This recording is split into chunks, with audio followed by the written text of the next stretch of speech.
I've got one way, I've got many ways. But let me move on. Satan is a keen marketer.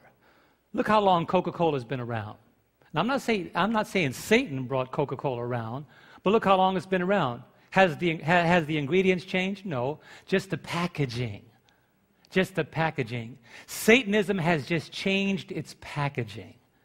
It's finding a way to assimilate into societies, into the places where it would not be admitted under the old packaging. So Satan has found new packaging. So he gets Christian artists to sing with rap artists.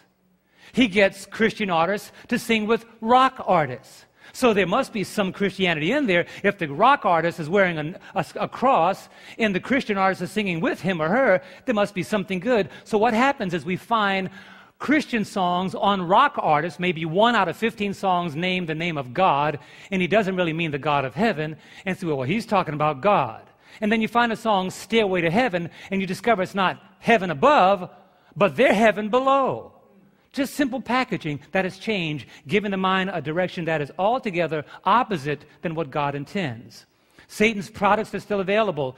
The deception that was introduced in Eve is being repackaged today for the end-time generation. But the question is, how did Satan make something so repulsive, so attractive?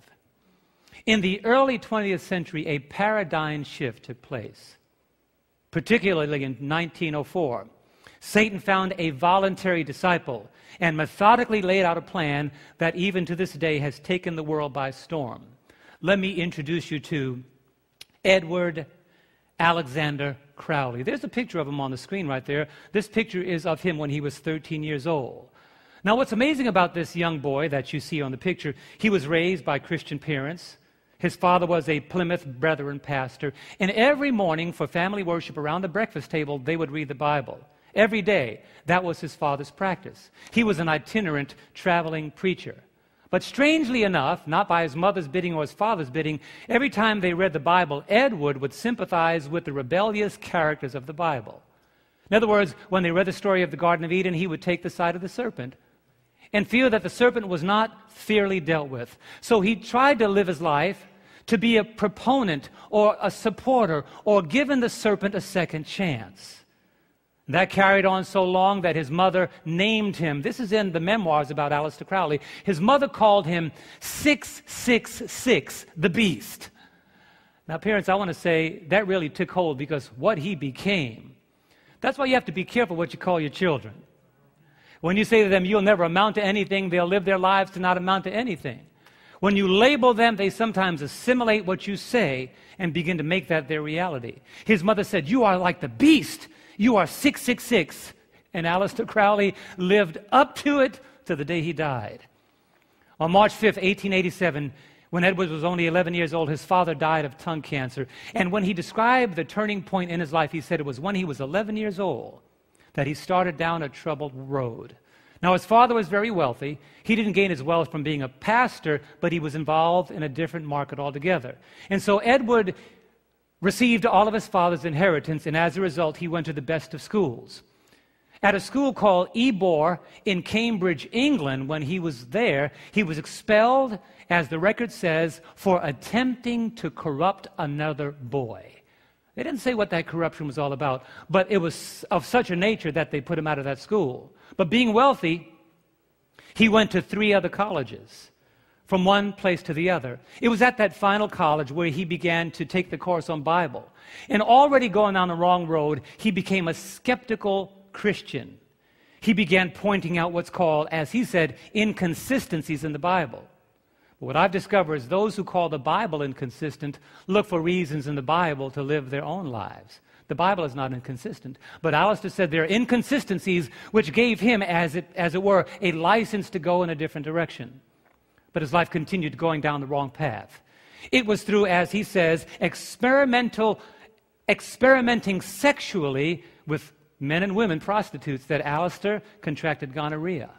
In 1895, while attending Trinity College, Edward Alexander Crowley decided to change his name to Aleister Crowley. The reason is amazing. He didn't want to be called Alec or Alex or Ed or Edward. He said all those names sounded too flimsy. So he went down a very linguistic path. He said, I want a name that has a dactyl and a spondee. Have you heard that before? A dactyl is an English term simply meaning a word with 3 syllables. So if your name has 3 syllables, it's a dactyl. If the last name is very poetic, it's a spondee. He says, I want a name that if somebody says it, it sounds like it belongs to a famous person, kind of like a name like Jeremy Taylor. So he picked the name Alistair, 3 syllables, Alistair Crowley, kind of like Marilyn Monroe, Beyonce, Knowles. Names with 3 syllables are names that people that are often famous prefer. So he wanted Alistair. Here's a picture of him with his new name. This is what he looked like when he was finishing college there in the country of England.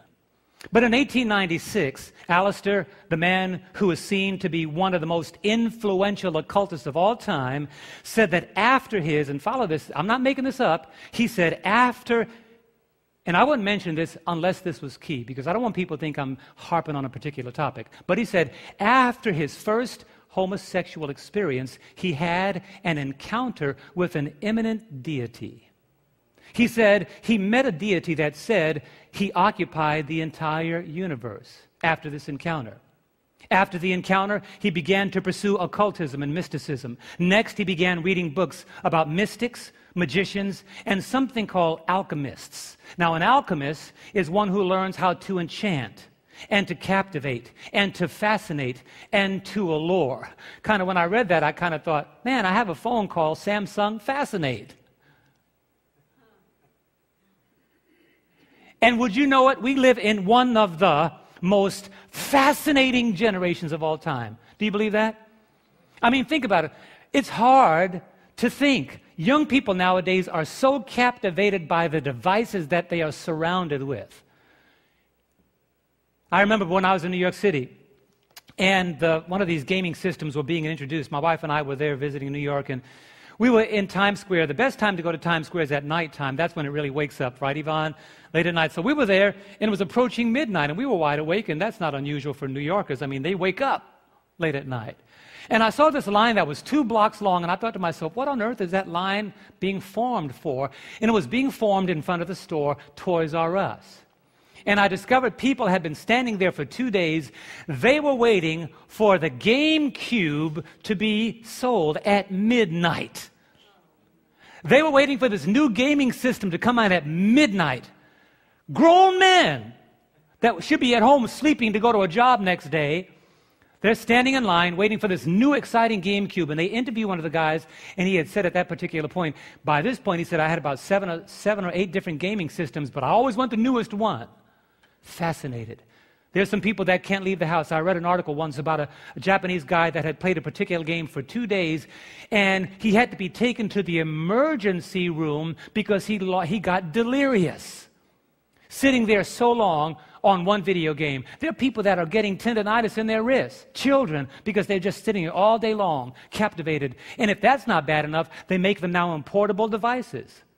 Everywhere a child goes, his mind can't even stop to think. And if you try to get them to stop and think, they say that I am bored.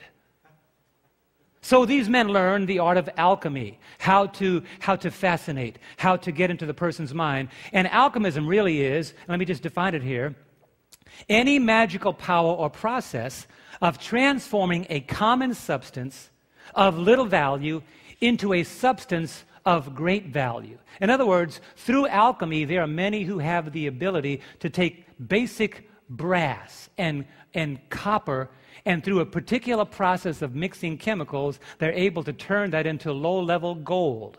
That's really alchemy from the chemist perspective.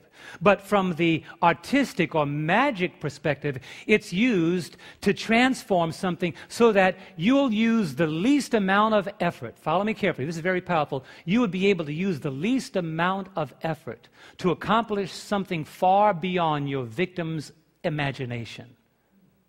What happened in the Garden of Eden was a great display of alchemy.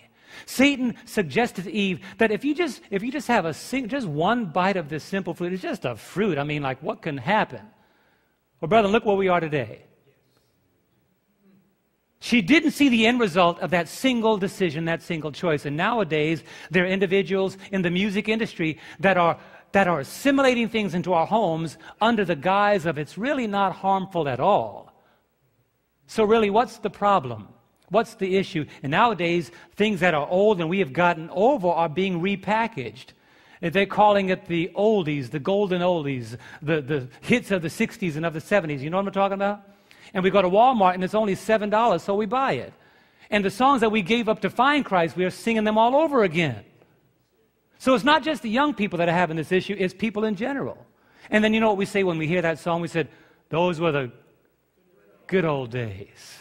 As if not, it's better now with Christ. Amen. But that's how Satan alchemy. But Paul says in Colossians 2 and verse 4, now this I say, lest anyone should deceive you with what kind of words? Persuasive words. And nowadays, alchemism is strong. Let me share the record with you. Witches and wizards design alchemist spells to accomplish whatever you desire. Participants are persuaded to think that they are in charge. And I'll reveal in the next lesson, tomorrow night, thinking about tomorrow night hurts my head. I want you to be here. That it's amazing when we break open the egg and show you the specifics. One of the greatest examples of alchemy today that is taking something that's base metal and turning it into gold is through the entire Harry Potter series. Think about that. A great example, transforming a base metal, a fictitious character, and turning it into gold, 400 million books. 400 million books based on a character that does not exist. A fictitious character. But you know, if you want to find out where the source of the power comes from, try to take that book from some of the children. Parents have reported that trying to take this 500-page book from their child, the child threatened parents. Little children, 6, 7, and 8 years old, reading 500-page books, and you can't get them to do their homework. You go into some children's rooms, they have the entire volume, 4,175 pages, and they've read all of that. Can you imagine what would happen to their minds if they read that many Bibles? But Satan has found a way to captivate the mind. But continue following. J.K. Rowling, who was poor, living at below the poverty line, as the record goes, made some kind of deal with darkness. And now today, those books, the Harry Potter series, translated into 65 languages. It has a brand name connected to it now that's worth $15 billion. That means 400 million people introduced to the occult world of witches, wizards, demons, warlocks, magic spells, encounters with spirits, channeling, and frightful images. And according to a statement in the occult world, that's called achieving magnum opus. That means the successful completion of the transformation of base metal into gold, or the creation of the philosopher's stone. Follow me carefully. You got to really think tonight. And I know you are. This is a picture of the first book in the series of the Harry Potter series. And I thought it was fitting that J.K. Rowling entitled this book, Harry Potter and the Philosopher's Stone. The Philosopher's Stone is an indication of the accomplishment, the great accomplishment of transforming something from base metal into something that has just turned to gold. She is in essence saying, by that title, I have arrived. If you think I'm going to be wealthy, you wait till the next book comes out, and the next book, and the next book, and people lined up. Children were calling, when could I expect the next book? And if you read the titles on those books, I never even saw one of those whole movies. I've glimpsed one of them on television once, but I thought to myself, wizards and witches and warlocks and spirits and demons and spells. And I'm thinking, children are enamored by that. And then they use little children, like some of those old movies like Poltergeist. You know, they're here. And we think a child is in it. So it must not be that bad. Well, many of us don't know that many of those people involved in some of those demonic movies go on to either lose their lives or are continuing down a dark path. Alchemy.